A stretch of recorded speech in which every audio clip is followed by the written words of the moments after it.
Deuteronomy chapter 24.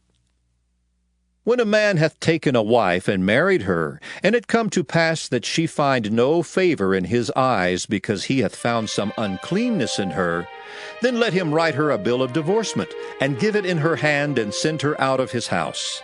And when she is departed out of his house, she may go and be another man's wife. And if the latter husband hate her, and write her a bill of divorcement, and giveth it in her hand, and sendeth her out of his house, or if the latter husband die, which took her to be his wife, her former husband, which sent her away, may not take her again to be his wife, after that she is defiled. For that is abomination before the Lord, and thou shalt not cause the land to sin, which the Lord thy God giveth thee for an inheritance. When a man hath taken a new wife, he shall not go out to war, neither shall he be charged with any business. But he shall be free at home 1 year, and shall cheer up his wife which he hath taken.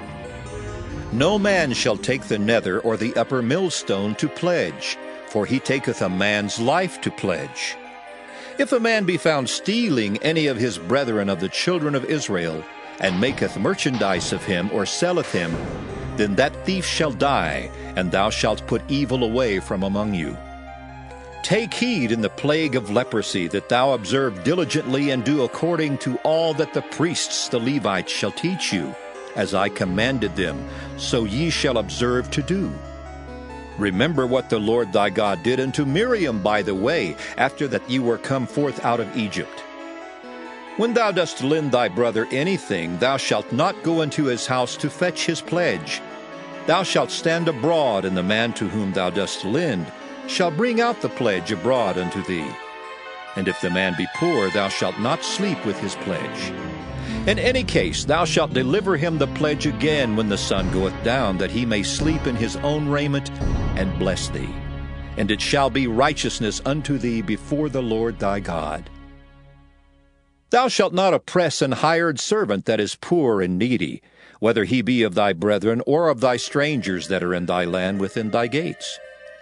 At his day thou shalt give him his hire, neither shall the sun go down upon it, for he is poor and setteth his heart upon it, lest he cry against thee unto the Lord, and it be sin unto thee.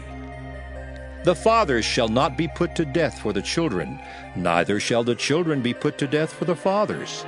Every man shall be put to death for his own sin. Thou shalt not pervert the judgment of the stranger, nor of the fatherless, nor take a widow's raiment to pledge. But thou shalt remember that thou wast a bondman in Egypt, and the Lord thy God redeemed thee thence. Therefore I command thee to do this thing. When thou cuttest down thine harvest in thy field, and hast forgot a sheaf in the field, thou shalt not go again to fetch it. It shall be for the stranger, for the fatherless, and for the widow, that the Lord thy God may bless thee in all the work of thine hands. When thou beatest thine olive tree, thou shalt not go over the boughs again. It shall be for the stranger, for the fatherless, and for the widow. When thou gatherest the grapes of thy vineyard, thou shalt not glean it afterward. It shall be for the stranger, for the fatherless, and for the widow. And thou shalt remember that thou wast a bondman in the land of Egypt. Therefore I command thee to do this thing.